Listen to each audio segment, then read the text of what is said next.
أو كما قال عليه الصلاة والسلام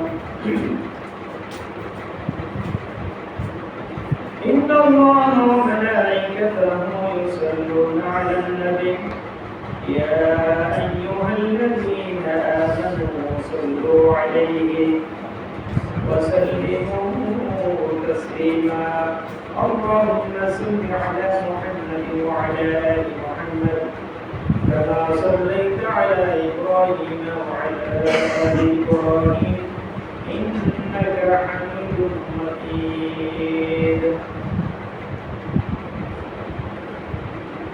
সমস্ত প্রশংসা এবং যাবতীয় তারিফ সে মহান আল্লাহ সুবহানাহু ওয়া তাআলার জন্য। আল্লাহ তাবারাকা ওয়া তাআলা আজকের এই পবিত্র জুমার দিনে জামে মসজিদে আল্লাহ রাব্বুল আলামিন তার পরিবার বান্দাদেরকে একত্রিত করেছে, শারীরিক মানসিকভাবে সুস্থতা দান করে আল্লাহ তাআলা মসজিদ পর্যন্ত আসার সুযোগ এনায়েত করেছে। এই জন্য আমরা সকলেই কালিমাত শুকর আদায় করছি এবং সকলেই বলি আলহামদুলিল্লাহ আলহামদুলিল্লাহ।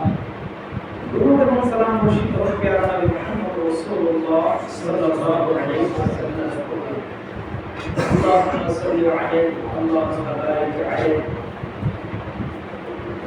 আমরা দেখতে দেখতে শাবান মাসের শেষ প্রান্তে এসে দাঁড়িয়েছি। রমজান মাসকে স্বাগত জানানোর জন্য, এই রমজান মাস আমাদের শারীরিক, মানসিক, নৈতিক, আধ্যাত্মিকভাবে আল্লাহমুখী বানাবে, আমাদের তাকওয়া অবলম্বনে সহায়তা করবে, আমাদের পাপ রাশি থেকে মুক্ত রাখবে।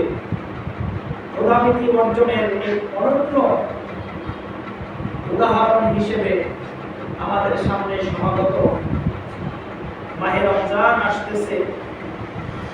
আজকে আমার আলোচ্য বিষয় খুতবার সিয়ামের ফজিলত বা এর মহত্ব। এই বিষয়ের উপরে কোরআন এবং সহিহ হাদিসের আলোকে যতটুকু আলোচনা পেশ করব, আল্লাহ রাব্বুল আলামিন আমাকে এবং আপনাদের সকলকে এই আলোচনা থেকে উপকৃত হয়ে আল্লাহ রাব্বুল আলামিন রেজামন্দি হাসিল করার তৌফিক দান করুন, আমিন। সাওম বা রোজা এটা আল্লাহ তাআলার পক্ষ থেকে বান্দার জন্য এক বিশেষ উপহার। এই যে উপহার আল্লাহ রাব্বুল আলামিন দিবেন, পুরস্কার দিবেন, এই পুরস্কারের আনন্দটা চিরস্থায়ী। যে পুরস্কার সিয়ামের বিনিময়ে আল্লাহ রাব্বুল আলামিন দিবেন, তার মধ্যে প্রথম যে পুরস্কারটা আমরা লাভ করব সেটা হলো দুনিয়ায় আল্লাহর বান্দাগণ তারা যে নফসের প্ররোচনায় করে, শয়তানের ধোঁকায় পড়ে যে সমস্ত অন্যায় অপরাধ করে ফেলেছে, এই রমজান মাস তাদের এই অন্যায় অপরাধ গুনাহ খাতাকে ধুয়ে মুছে সাফ করে দিবে। এটা হলো বান্দার জন্য, একজন ইমানদারের প্রথম পুরস্কার। তাতে মুমিন বান্দারা খুশি যে 11টি মাস পাপ পঙ্কিলতায় নিজেদের জীবনকে ডুবিয়ে ফেলেছি। এই একটি মাস আসতেছে, এই মাস যেন আপনার আমার জীবনের গুনাহ খাতা মাপের একটা সহায়ক হয়, একটা মাস হয়। মুমিন বান্দার জন্য আল্লাহর পক্ষ থেকে প্রথম পুরস্কার। আবু হুরায়রা রাদিয়াল্লাহু তাআলা আনহু থেকে বর্ণিত হাদিস, রাসূল করিম সাল্লাল্লাহু আলাইহি ওয়াসাল্লাম বলেছেন, মান সামা রমাদান ঈমানান ওয়া ইহতিসাবান, যে ব্যক্তি রমজান মাসের সিয়াম পালন করলো ঈমানের সাথে, বিশ্বাসের সাথে, আন্তরিকতার সাথে, গুফিরা লাহু মা তাকাদ্দামা মিন যামবিহি, আল্লাহ রাব্বুল আলামিন তার পিছনের গুনাহ খাতাগুলো maaf করে দিবেন। সুবহানাল্লাহ। হাদিসটি বুখারী ও মুসলিম। তাহলে যে মাসটি আমাদের সামনে আসতেছে, এই মাসটি শুধু পুরস্কার আর পুরস্কার। দ্বিতীয় যে পুরস্কারটি রোজাদারদের জন্য আল্লাহ রাব্বুল আলামিন রেখেছেন সেটা হলো যে রোজাদার ব্যক্তি আল্লাহ পাকের কল্যাণের মধ্যে সর্বদা থাকবে। আল্লাহ রাব্বুল আলামিনের কল্যাণকামী বান্দাদের মধ্যে সে অন্তর্ভুক্ত হয়ে যাবে। আল্লাহর প্রকৃত বান্দাদের ভিতর সে নিজেকে বিলিয়ে দিবে। আবু হুরায়রা রাদিয়াল্লাহু তাআলা আনহু থেকে বর্ণিত হাদিস, রাসূলুল্লাহ সাল্লাল্লাহু আলাইহি ওয়াসাল্লাম বলেছেন, আতাকুম রমাযানা, যে তোমাদের মাঝে আসতেছে একটি রমজান মাস, তোমাদের সামনে আসতেছে একটি রমজান মাস। এই হাদিসটা আল্লাহ রাসূল একটি খুতবা, তিনি খুতবায় দাঁড়িয়ে তিনি সমবেত সাহাবীদের উদ্দেশ্যে বললেন, আতাকুম রমাযান, তোমাদের মাঝে এসেছে রমজান মাস। এই রমজান মাসের মর্যাদা এত বেশি, তুফতাহু ফীহি আবওয়াবুস সামাওয়াত, যে আসমানের রহমতের দরজাগুলো আল্লাহ রাব্বুল আলামিন এই মাসের মর্যাদা সম্মানে খুলে দিবেন। সুবহানাল্লাহ। ওয়া তুগলাকু ফীহি আবওয়াবুল জাহিম, আর এই মাসের জাহান্নামের দরজাগুলোকে বন্ধ করে দেওয়া হয়। ওয়া তুগলাকু ফীহি মারাদাতিশ শায়াতিন, আর শয়তানের যাবতীয় চক্রান্তকে শৃঙ্খলিত করা হয়। ফীহি লাইলাতুন খায়রুম মিন আলফি শাহর, এই মাসের মধ্যে একটি রাত আছে যেই রাতটি হাজার মাসের চাইতে উত্তম। সেই রাতটি কি? লাইলাতুল কদর। মান হারামা খায়রাহা ফাকাদ হারামা, যে ব্যক্তি এই রাতের ইবাদত থেকে বঞ্চিত থাকলো, ফাকাদ হারামা, সে সকল কল্যাণ থেকে বঞ্চিত হলো। তাহলে এইরকম একটি রাত, এটা শুধুমাত্র উম্মতে মুহাম্মাদের জন্যই আল্লাহ রাব্বুল আলামিন পুরস্কার হিসেবে দান করেছেন। তাতে মুমিন বান্দাদের খুশি হওয়া উচিত কিনা বলেন? হাদিসটি নাসাই এর সনদ সহিহ। সুতরাং বান্দার জন্য পুরস্কার হিসেবে আল্লাহ রাব্বুল আলামিন এই রমজান মাস রেখেছেন, যে যখনই রমজান মাস আসলো, রমজানের সিয়াম যখন আল্লাহর বান্দাগণ পালন করতে থাকে, সে আল্লাহর যাবতীয় কল্যাণের ভিতরে ঢুকে যায়, অন্তর্ভুক্ত হয়ে যায়। ঈমানদারদের জন্য রোজার মাস 3 নম্বর পুরস্কার হলো যে রোজাদারদের জন্য আল্লাহ রাব্বুল আলামিন জান্নাতের সর্বোচ্চ মর্যাদা সম্পূর্ণ স্থান তার জন্য তৈরি করে রাখেন। জান্নাতের সর্বোচ্চ মর্যাদা তার জন্য রেডি করে রাখেন রোজাদারদের জন্য। এটা হলো আল্লাহর পক্ষ থেকে বান্দার জন্য 3 নম্বর পুরস্কার। ওয়ান সালি বিন সাদ রাদিয়াল্লাহু তাআলা আনহু قال رسول الله صلى الله عليه وسلم إن في الجنة بابا, আল্লাহর নবী বলেছেন, নিশ্চয় জান্নাতের ভিতরে এমন একটি দরজা রয়েছে, এমন একটি ভিআইপি গেট রয়েছে যেটা শুধুমাত্র ভিআইপি দের জন্য। ইউকালু লাহু রাইয়ান, এই ভিআইপি গেটটার নাম হলো রাইয়ান। গেটটার নাম কি? রাইয়ান। ইয়াদখুলু মিনহু সাইমুনা ইয়াওমাল কিয়ামাহ, সেই বিচারের মাঠে বিচার করার পর এই গেট দিয়ে, এই ভিভিআই গেট দিয়ে শুধুমাত্র রোজাদাররাই প্রবেশ করবে। লা তাদখুলু মাআহুম আহাদা গায়রুহুম, এই গেট দিয়ে শুধুমাত্র রোজাদাররা ছাড়া অন্য কেউ প্রবেশ করতে পারবে না। ইউকালু আইনা সাইমুন, এই গেটে যে সমস্ত প্রহরীরা থাকবে, যে সমস্ত গার্ডরা থাকবে, তারা ডাকতে থাকবে, আইনা সাইমুন, রোজাদাররা কোথায়? শুধুমাত্র রোজাদাররা কোথায়? যারা সিয়াম পালন করেছে তারা কোথায়? ফায়াদখুলু মিনহু, এই কথা বলার পর শুধুমাত্র যারা সিয়াম পালন করেছে তারাই এই গেট দিয়ে প্রবেশ করবে। ফাইজা দাখালা আখিরুহু, এরপরে ঢুকতে ঢুকতে যখন এই রোজাদারের সর্বশেষ ব্যক্তি এই গেট দিয়ে ঢুকে যাবে, উগলিকা ফালাম ইয়াদখুলু মিনহু আহাদা, এরপরে দরজাটি বন্ধ করে দিয়ে দিবে, আর কারোর জন্য এই ভিআইপি গেটটি, এই দরজাটি কারোর জন্য খোলা হবে না। সুবহানাল্লাহ, সুবহানাল্লাহ। রাসূল আকরাম সাল্লাল্লাহু আলাইহি ওয়াসাল্লাম সিয়ামকারীদের ব্যাপারে কত মর্যাদা, আল্লাহ রাব্বুল আলামিনের পক্ষ থেকে যে পুরস্কার, এই পুরস্কার এর মাস হলো রমজান মাস। এই রমজান মাস সে প্রতিটা মুহূর্ত, প্রতিটা সেকেন্ড, প্রতিটা মিনিট, প্রতিটা ঘন্টা একজন মুমিনের জীবনে গনিমত মনে করতে হবে। আল্লাহ রাব্বুল আলামিন আমাদেরকে সেই ধরনের তৌফিক দান করুন, সবাই বলুন আমিন। এই সিয়াম পালনকারীদের চতুর্থ নম্বর পুরস্কারটা হলো, যেটা আল্লাহ রাব্বুল আলামিন এই রোজাদারদেরকে আল্লাহ রাব্বুল আলামিন নিজ হাতে দান করবেন। সুবহানাল্লাহ, আল্লাহ কবুল করুন, বলুন আমিন। আবু হুরায়রা রাদিয়াল্লাহু তাআলা থেকে বর্ণিত, قال النبي صلى الله عليه وسلم قال الله تعالى, হাদিসটা হাদিসে কুদসি, আল্লাহ তাআলা বলেন as-sawmu li wa ana ajzi bihi, সিয়াম বান্দা একমাত্র আমার জন্যই রেখেছে, এর পুরস্কার আমি আল্লাহ নিজ হাতে দান করব। সুবহানাল্লাহ।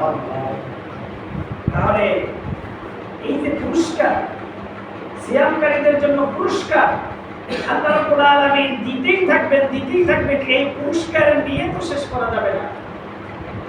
সুতরাং আজকের দুনিয়ায় দেখি, দুনিয়ায় যারা লেখাপড়া করে বিভিন্ন ডিগ্রি অর্জন করে, তাদের ঘরে গিয়ে দেখবেন বিভিন্ন ধরনের শোকেসে পুরস্কার তাদের শোভা পায়। ওই বিশ্ববিদ্যালয় থেকে পুরস্কার, অমুক জায়গা থেকে পুরস্কার, অমুক সংগঠন থেকে পুরস্কার, এইরকম তাদের দেখেন না আছে। আল্লাহর বান্দাদেরকে দুনিয়ার এই পুরস্কারের কোনো প্রয়োজন নাই। শুধুমাত্র আল্লাহ রাব্বুল আলামিন তার রোজাদার বান্দাদের জন্য একটার পর একটা পুরস্কার দিতেই থাকবেন, দিতেই থাকবেন, দিতেই থাকবেন। রোজাদার বান্দাদের জন্য পঞ্চম নম্বর পুরস্কার হলো, আল্লাহ রাব্বুল আলামিন তাদের সাথে আল হাশরের ময়দানে জান্নাতে দেখা দিবেন। সুবহানাল্লাহ। নবী করিম সাল্লাল্লাহু আলাইহি ওয়াসাল্লাম বলেছেন, লিস-সাইমি ফারহাতান, রোজাদারদের জন্য দুটি খুশির সময় রয়েছে। বলেন আলহামদুলিল্লাহ। রোজাদারদের জন্য দুটি খুশির সময় রয়েছে। ফারহাতুন ইনদা ফিত্রিহি, যখন সে ইফতার করে। রোজাদার সারাদিন রোজা রাখার পরে যখন তার সামনে পেঁয়াজ, ছোলা, মুড়ি, শরবত ইত্যাদি চলে আসে, এখন পর্যন্ত সূর্য ডুবে নাই, খাচ্ছে না, তার ভিতরে একটা খুশি খুশি ভাব লাগে যে সূর্য ডুবে গেলেই আমরা সাথে সাথে খাবো।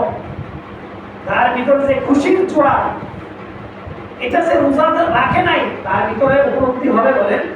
কখনোই উপলব্ধি হবে না।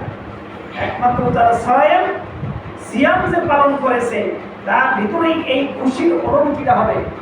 এটা গেল একটা অর্থ। আরেকটা অর্থ হলো, সারা মাস সিয়াম পালন করার পরে যখন ঈদ উল ফিতরের দিন আসে, তখন এই সায়েমকারীরা তারা খুশি হয়। কি খুশি হয়? যে আমার পিছনে 12 মাসের গুনাহ খাতা আল্লাহ মাফ করে দিয়েছে। এই জন্য বান্দা খুশি হয় তখনই যখন তার পিছনের গুনাহ খাতাগুলো আল্লাহ রাব্বুল আলামিন ক্ষমা করে দেন। এই জন্য 1 মাস রোজা রাখার পরে বান্দা যখন দেখে তার আমলনামা গুনাহ খাতা শূন্য, সওয়াব আর সওয়াব, কল্যাণে ভরপুর, তখন এই বান্দা খুশি হয় না? বেজার বলেন? আল্লাহ রাসূল বললেন যে ফারহাতুন ইনদা ফিত্রিহি, যখন ফিতর আসে তখন সে খুশি হয়ে যায়। ওয়া ফারহাতুন ইনদা লিকাই রাব্বিহি, 2 নম্বর খুশির সময় হবে তখন যখন আল্লাহ রাব্বুল আলামিন জান্নাতের ভিতর এই রোজাদারদেরকে আল্লাহ রাব্বুল আলামিন সাক্ষাৎ দান করবেন। সুবহানাল্লাহ। ইনদা লিকাই রাব্বিহি, যখন আল্লাহ তার বান্দাদের সাথে সাক্ষাৎ দিবেন, তখনই সে খুশি হয়ে যাবে। এই দুইটা খুশি শুধুমাত্র উদযাপন করবে, সেলিব্রিটি করবে কে বলেন? রোজাদার। এছাড়া অন্য কেউ পাবে বলেন? এরপর আল্লাহ নবী বলেছেন, ওয়ালা খাদুফু ফামিস-সাইমি আতিবু ইনদাল্লাহ, রোজাদারদের মুখের দুর্গন্ধ আল্লাহর কাছে মিন রিহিল মিস্ক, মিশক আম্বরের চাইতেও অধিক পবিত্র, সুগন্ধময়। রোজাদারদের মুখে দুর্গন্ধ হয়, কারণ সারাদিন তো খাওয়া দাওয়া নাই, পানি খাওয়া নাই, অন্যান্য খাবার খাওয়া নাই। স্বাভাবিক ক্ষেত্রেই রোজাদারদের মুখে কি হতে পারে, একটা গন্ধ আসতে পারে। তবে গন্ধ আসলেও মেসওয়াক করার অনুমতি আছে। কি আছে বলেন? মেসওয়াক করার কি আছে? অনুমতি আছে। সুতরাং মেসওয়াক করতে পারবে।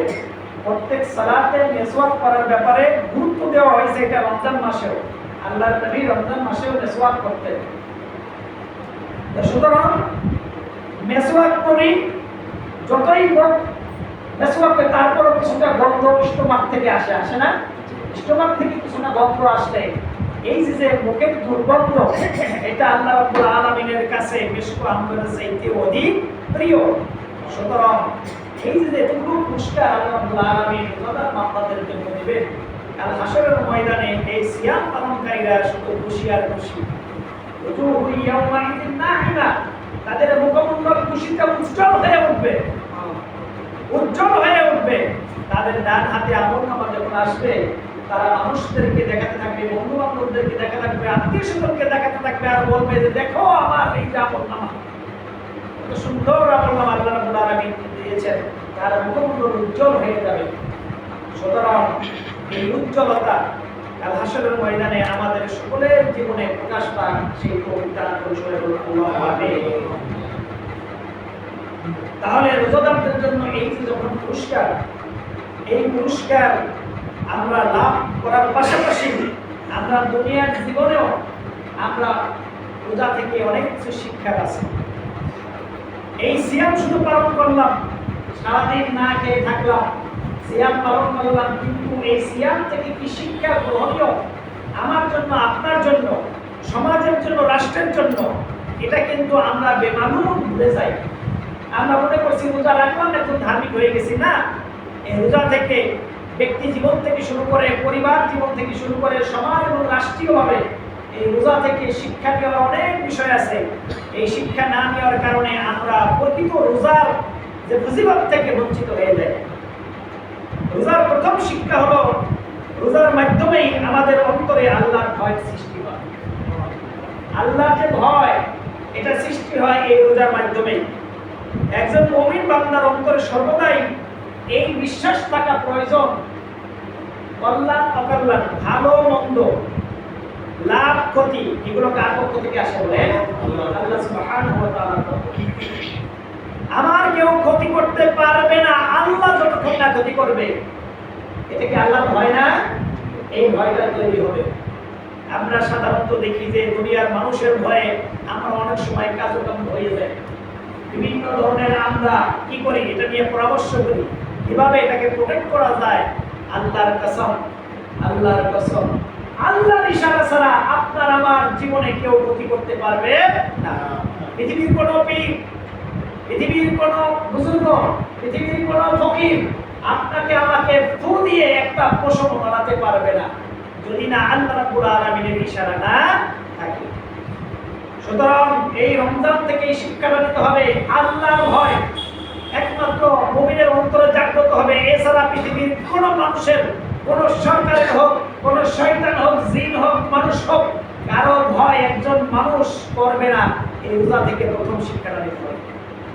এই জন্য আল্লাহ রাব্বুল আলামিন কি বলছেন? লাআল্লাকুম তাত্তাকুন। এই রোজা তোমাদেরকে আসছে আল্লাহর ভয় অর্জন করানোর জন্য।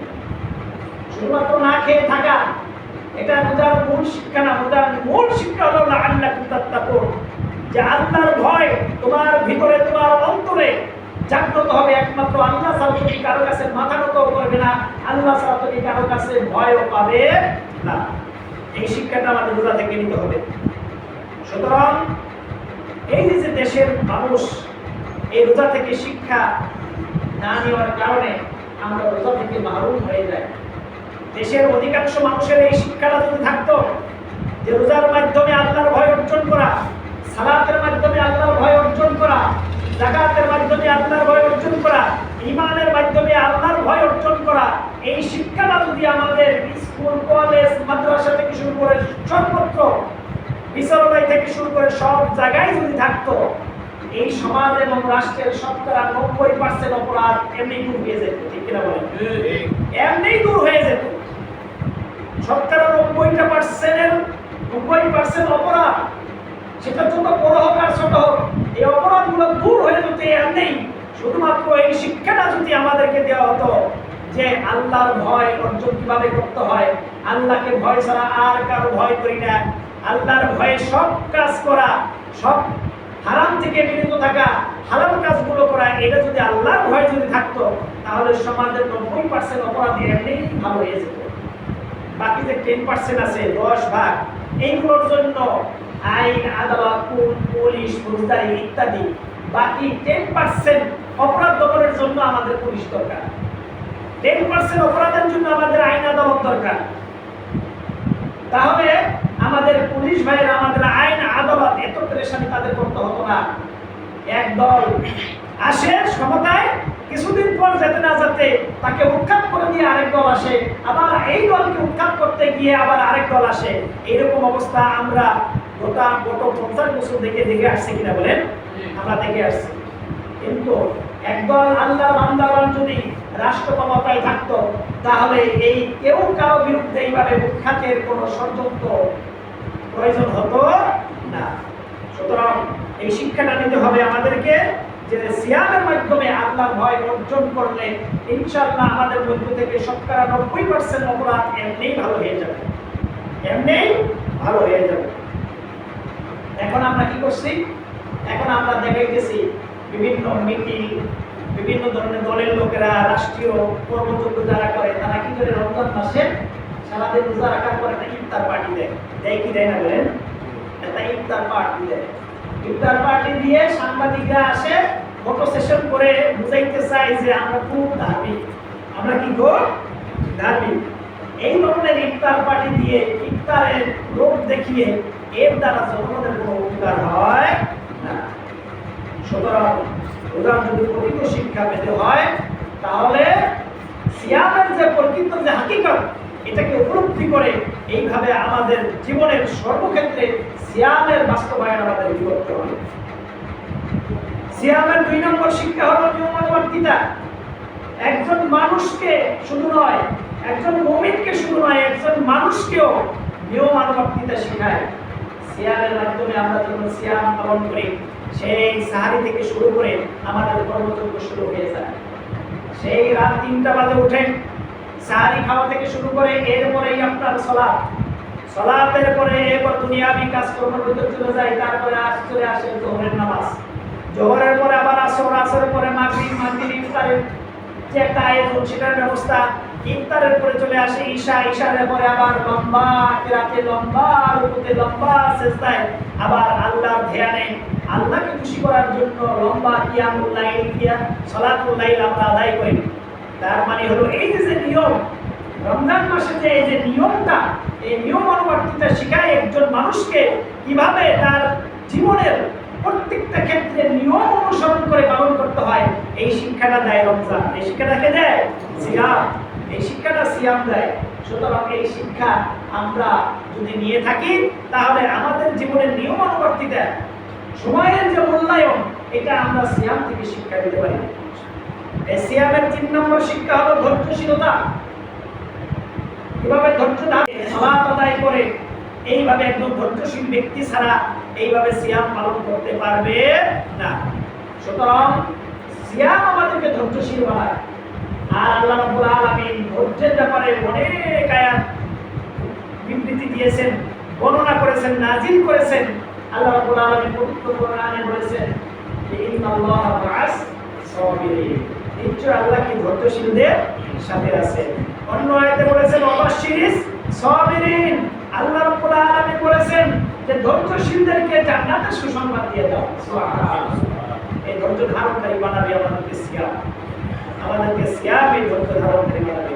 সুতরাং এই সিয়ামের মাধ্যমে আল্লাহ রাব্বুল আলামিনের কাছে প্রকৃত ধৈর্যবান হওয়ার তৌফিক দান করুন। সবাই বলুন আমিন। তাহলে এই সিয়ামের যে আলোচনা আমরা করলাম, এই যে গুরুত্ব, যে মহত্ব, এই যে করণীয় এবং হাকিকত কি, এই বিষয়টা সমাজের অধিকাংশ মানুষ যদি জানতে পারত তাহলে এই সিয়ামের দ্বারা তাদের উপকার হতো। কিন্তু এই সিয়ামের দ্বারা আমাদের উপকার হচ্ছে না। রোজা আসে, রোজা যায়, রমজান মাস আসে, রমজান মাস যায়, কিন্তু মানুষ সেই আগের মতোই, বরং মানুষ আগের চাইতে আরো ডিজিটাল কায়দায় দুর্নীতি করে। মানুষ আরো ডিজিটাল কায়দায় চুরি করে, মানুষ আরো ডিজিটাল কায়দায় ডাকাতি করে, মানুষ আরো ডিজিটাল কায়দায় আর কি খারাপ হচ্ছে। রমজান গেল, রমজান আসলো, কিন্তু রমজান থেকে শিক্ষা নিতে পারলাম না। এর কারণ হলো আসলে প্রকৃতপক্ষে রমজানের যে মর্যাদা এবং গুরুত্ব এটা মানুষ বুঝতে পারে নাই। বুঝতে না পারার কারণ হলো যে, এবং এর গুরুত্বের মহত্ব থেকে আমরা বঞ্চিত হচ্ছি এজন্য যে সিয়ামে আল্লাহ রাব্বুল আলামিন যে পদ্ধতিতে মুহাম্মদ রাসূলুল্লাহ সাল্লাল্লাহু আলাইহি সাল্লামের উপরে নাজিল করেছেন, যে পদ্ধতিতে আল্লাহর রাসূল আমল করেছেন, তার সাহাবাগণ আমল করেছেন, এই পদ্ধতিটা আমরা ভুলে গেছি। বরং সেই পদ্ধতির পরিবর্তে আমরা নিজেদের মতো করে আলাদা কিছু পদ্ধতি আমরা তৈরি করেছি, যার কারণে সিয়াম থেকে যে ফজিলত এবং উপকার পাওয়ার কথা, এই উপকার থেকে আমরা বঞ্চিত হচ্ছি। ঠিক কিনা বলেন? সুতরাং এই সিয়াম, রমজান মাসের সিয়াম এত গুরুত্ব ফজিলত থাকার পরেও আমাদের মসজিদগুলোতে এমন কিছু প্রচলিত, এমন কিছু আমল করা হয় যার কারণে সিয়ামের ফজিলত থেকে আমরা কি করি? বঞ্চিত। তার মধ্যে দু একটা কারণ উল্লেখ করব। এই কারণগুলো আমাদের সমাজে প্রত্যেকটা মসজিদে চালু আছে, কিন্তু যখনই এই বিষয়গুলোকে কোরআন এবং সহিহ হাদিসের আলোকে বলি, তখন তাদের মতে বলে যে এইগুলো নতুন খবর। আসলে কি এগুলো নতুন খবর? এর চাইতে পুরানো খবর আর হতে পারে না। বরং নতুন হলো তাদেরগুলোই, আমাদেরগুলোই পুরনো। আমরা শুরু করি, সিয়াম শুরু করি সাহারি দিয়ে। কি দিয়ে শুরু করি বলেন? সাহারি দিয়ে শুরু করি। আমাদের দেশে সাহারি বলে না সেহরি বলে? হ্যাঁ, সেহরি বলে। এটা ভুল না শুদ্ধ বলে? ভুল। মুখে মুখে সেহরি। এমনকি আমাদের দেশের যে পত্রিকাগুলোতে এবং যে ওই যে মাদ্রাসা থেকে, মসজিদ থেকে যে ক্যালেন্ডার করা হয়, ওইখানেও লেখা আছে যে সেহরি। কি লেখা থাকে? সেহরি। অথচ শব্দটা হবে সাহারি। সিনের উপর কি আছে? জবর আছে। সেহের শব্দের অর্থ হলো জাদু করা। কোরআনে আছে সুলাইমান আলাইহিস সালাম কি করছে? তারাও জাদু করছিল। সুলাইমান আলাইহিস সালামও কি করলো? তাদেরকে জাদু করলো। সুতরাং ওইখানে শব্দটা আছে সেহের। সেহের শব্দটা আছে। তাইলে ভুল শুরু হয়ে যায় কি সেহেরি থেকে? কি দিয়ে? সাহারি থেকে। এই যে সাহারি, এটা হলো সুবহে সাদিকের পূর্বে আমরা যে খাবারটা খেয়ে থাকি রমজান মাসে, এটাকে কি বলা হয়? সাহারি বলা হয়। এটাকে কি বলে বলেন? সাহারি। আমরা কিন্তু সেহরি বলবো না।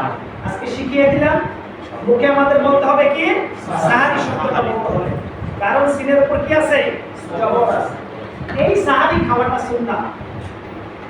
এই সাহারি খাওয়াটা কি বলেন? সুন্নাহ।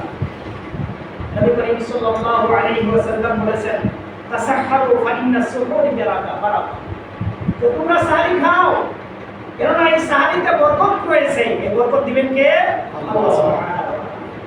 সাহারির মধ্যে বরকত রয়েছে। আল্লাহর নবী সাহারি খেয়েছেন, তার সাহাবায়ে কেরাম সাহারি খেয়েছেন। এইজন্য একটা খেজুর হোক, এক ঢোক পানি হোক, এক লুকমা খাবার হোক, যাই হোক, আপনার কিছু খেয়ে আপনার রোজা শুরু করা, এটা হলো সুন্নাহ। এই সুন্নাতের উপর আমল করা তো বিধান করে সবাই বলা আমিন। সুতরাং সাহারি খাওয়া সুন্নাহ। আল্লাহ নবী বলেছেন, তাসাহহারু ফাইন্না ফিস সুহুরি বারাকা। তোমরা সাহারি খাও, কেননা সাহারিতে রয়েছে কি? বরকত। হাদিসটি বুখারীতে 1930 নম্বর হাদিস। আল্লাহ নবী সাল্লাল্লাহু আলাইহি সাল্লাম বলেছেন, হাদিসটি আনাস ইবনে মালিক থেকে বর্ণিত।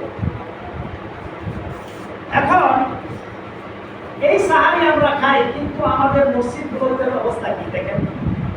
মসজিদগুলোতে 3টা থেকে শুরু করে মাইকে উঠুন পাক শাক শুরু করো, প্রথমে এলান কি দেয়? পাক শাক শুরু করো।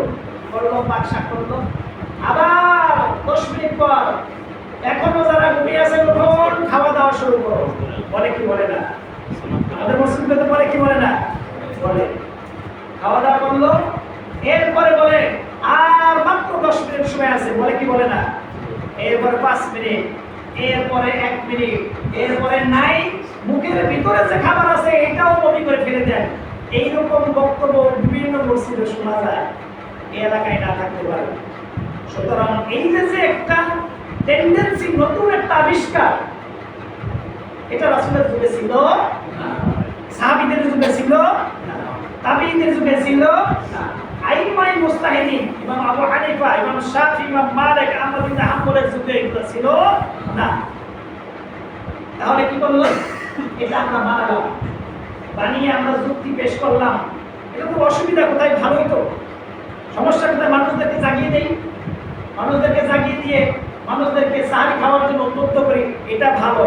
আপাত দৃষ্টিতে এটা কি ভালো, যুক্তির দৃষ্টিতে ভালো। কিন্তু আমলটা যদি রাসূলের আমলের এর উল্টা হয়, তাহলে আমরা কোনটা করবো বলেন? রাসূলের যে আমলটা ছিল সেটা করবো না। রাসূলের যুগে আমলটা কি ছিল? রাসূলের যুগে আমলটা ছিল আয়েশা রাদিয়াল্লাহু তাআলা আনহা বলেন, আয়েশা রাদিয়াল্লাহু তাআলা আনহা বলেন, আন্না বিলালান কানা ইউয়াজ্জিনু বিলাইল। বিলাল রাদিয়াল্লাহু তাআলা আনহু তিনি রাত্রি থাকতেই তিনি সাহারি খাওয়ার জন্য আযান দিতেন। ইউয়াজ্জিনু, তিনি কি করতেন? আযান দিতেন। তিনি কি করতেন? আযান দিতেন। ইউয়াজ্জিনু, তিনি আযান দিতেন। সাহারি খাওয়ার জন্য আযান দিতেন কে? বিলাল রাদিয়াল্লাহু তাআলা। ফাকাল রাসূলুল্লাহ সাল্লাল্লাহু আলাইহি ওয়াসাল্লাম, আল্লাহর নবী সাল্লাল্লাহু আলাইহি ওয়াসাল্লাম তখন বললেন, কুলু ওয়াশরাবু হাত্তা ইউয়াজ্জিনু ইবনু উম্মি মাকতুম। রাওয়াহুল বুখারী, হাদিসটি 1958 নম্বর হাদিস। আল্লাহর নবী বললেন, তোমরা খাও এবং পান করো, সাহারি খাও এবং পান করো কোন পর্যন্ত? হাত্তা ইউয়াজ্জিনু, যতক্ষণ না পর্যন্ত আব্দুল্লাহ ইবনে উম্মে মাকতুম অন্ধ সাহাবী আযান দেয়, ততক্ষণ পর্যন্ত তোমরা খাও এবং পান করো। সুবহানাল্লাহ। তাহলে সাহারি খাবার জন্য আযান দিতেন কে? বেলাল। আর সাহারি বন্ধ করার জন্য আযান দিতেন কে? আব্দুল্লাহ ইবনে উম্মে মাকতুম রাদিয়াল্লাহু তাআলা। তাহলে রাসূলের এই সুন্নাত পেয়ে গেল, রাসূলের সুন্নাত পেয়ে গেল। রাসূলের সুন্নাতের কথা বলি আর সমাজে আমল করি রাসূলের বিপরীত। আল্লাহর নবী দিলেন আযান আর আমরা ডাকাডাকি শুরু করে দিই। আমরা কি করি? ডাকাডাকি শুরু করে দিই। তাহলে রাসূলের সুন্নাতের যদি দাবিদার হয়ে থাকি, তাহলে রাসূলের সুন্নাত হলো আযান দেওয়া। রাসূলের সুন্নাত কি? আযান দেওয়া। কিন্তু আফসোসের বিষয় হলো এই যে আমাদের সমাজে যেহেতু ওইটা একটা ট্রেডিশনাল হয়ে গেছে, হঠাৎ করে যে মনে করেন এই মসজিদ থেকেই যদি সাহারির জন্য আযান দেওয়া হয়, মানুষের ভিতরে আপাতত কি হবে? একটা বিভ্রান্ত তৈরি হবে। তারা মনে করবে যে একটা তৈরি করে দিল, কি যে মনে হয় ফজরের ওয়াক্ত শুরু হয়ে গেছে। কারণ এই সুন্নতের উপর কি নাই? কোনো আমল নাই। তাদের দৃষ্টিতে মনে হবে কি ফিতনা, তাদের দৃষ্টিতে কি মনে হবে? যে ফিতনা তৈরি হয়ে গেল। এটা কেন মনে করে? কারণ এই সুন্নতের উপর তাদের কি নাই? আমল নাই। সুতরাং এক নম্বর হলো হচ্ছে ভাই বলছে জানেই না, এটাও ঠিক, জানেই না। দুই নম্বর হলো জানলেও কি করে? এর উপর আমল করতে রাজি না। কারণ আমরা সমাজের সাথে আমরা জড়িত। কি করে? সমাজের দুহাই দিয়ে রাসূলের এই সুন্নতকে গলা কাটা করা, রাসূলের সুন্নতকে কেটে ফেলে দেওয়া, এটা কোনো মুমিনের পরিচয় হতে পারে না। তাহলে রাসূলের জামানায় কি হলো? হাদিসটা বর্ণনা করেছেন আয়েশা রাদিয়াল্লাহু তাআলা আনহা। সুতরাং বুখারীর 1918 নম্বর হাদিসে আছে যে আল্লাহ রাসূলের জামানায় বেলাল আযান দিত, সাহারি খাইতো, আর উম্মে মাকতুম আযান দিত, সাহারি খাওয়া বন্ধ করে। এবং বেলাল আযান দেওয়ার খুব দেরিতে আব্দুল্লাহ ইবনে মাকতুম আযান দিত না, অর্থাৎ খুব কাছাকাছি টাইমটা ছিল। রাসূলের হাদিসে আছে এই টাইমটা ছিল কাছাকাছি। তার মানে কি? আল্লাহ রাসূল সাহারি খাইতো, সাহারি হওয়ার ঠিক একটু আগে, অনেক আগে সাহারি খাওয়া, এটা রাসূলের সুন্নাহ কিন্তু 3টা বাজে সাহারি খেতে হবে, 2টা বাজে সাহারি খেতাম না। সাহারি খেতে হবে সাহারি শেষ হওয়ার ঠিক একটু আগে। এজন্য আল্লাহ নবী সাল্লাল্লাহু আলাইহি ওয়াসাল্লাম অন্য হাদিসে বলেছেন যে আমার উম্মত ততদিন পর্যন্ত কল্যাণের মধ্যে থাকবে যতদিন পর্যন্ত তারা দেরিতে সাহারি খাইবে এবং তারা তার ইফতার করবে। তাহলে এই যে সাহারি খাওয়ার ব্যাপারে যদি সম্ভব হয়, সুন্নাতের উপর যদি আমল করতে হয়, তাহলে আযান দিতে হবে। আমার তো মনে হয় এখনো আরব দেশগুলোতে যে সাহারির জন্য আযান দেওয়া হয়, সাহারির জন্য কি দেওয়া হয়? আযান দেওয়া হয়। তাহাজ্জুদ নামাজের জন্য কি করা হয়? আযান দেওয়া হয়। এখনো রাসূলের আমলটা চালু আছে, কিন্তু আমরা কেন পারলাম না? কারণ আমরা পাই না এজন্য যে আমাদের দেশে ইসলাম সরাসরি মক্কা-মদিনা থেকে আসে নাই। আমাদের দেশে ইসলাম আসছে ভায়া হয়ে, প্রথমে গেছে ইরাকে, তারপর গেছে ইরানে, অথবা গেছে ইরানে, তারপর গেছে ইরাকে, এরপর আসছে আমাদের দেশে। তার ঐতিহাসিক ঘটনা আছে, এই ঘটনা বলতে গেলে অনেক সময় লাগবে। মুহাম্মদ বিন কাসিম রাহিমাহুল্লাহ, উনি এসেছেন ভারতবর্ষ জয় করতে। ওনার শ্বশুর ছিলেন হাজ্জাজ ইবনে ইউসুফ, তিনি ছিলেন তৎকালীন কে গোটা আরবের কি প্রেসিডেন্ট ছিলেন। আর তৎ সময়ের আরব দেশের রাজধানী ছিল বাগদাদ। আরব দেশের রাজধানী কি ছিল? বাগদাদ। বাগদাদ এখনো কি ইরাকের রাজধানী? সম্ভবত এখনো কি ইরাকের রাজধানী। আর তখন ছিল গোটা আরব দেশের রাজধানী। সুতরাং আমাদের দেশে ইসলাম আসছে ইরাক থেকে, যার কারণে আমরা এই যে বলে অনেকে বলে যে তাহলে এই পরিবর্তন কেন, আপনাদের ভিতরে পরিবর্তন কেন? পরিবর্তন একটাই কারণ হলো আমরা মক্কা মদিনা থেকে আমরা ইসলাম পাই নাই। সুতরাং এই যে রাসূলের জামানায় যে আযান দেওয়া হতো সাহাবীদের জন্য, তাহাজ্জুদের জন্য, এই আমল আমাদের দেশে চালু নাই। সুতরাং এই আমল চালু করতে গেলে কি করতে হবে? আমাদের কি করতে হবে? এটার জন্য চেষ্টা করতে হবে কিনা বলেন? চেষ্টা করতে হবে কিনা? চেষ্টা করতে হবে। কারণ একটা সুন্নতকে জীবন্ত দান করার জন্য আল্লাহর নবীর অনেকগুলো হাদিস আছে। যেই ব্যক্তি আমার একটি সুন্নতকে জীবন দান করলো, সেই সমাজে ফিতনা ফাসাদ ছড়িয়ে যাবে।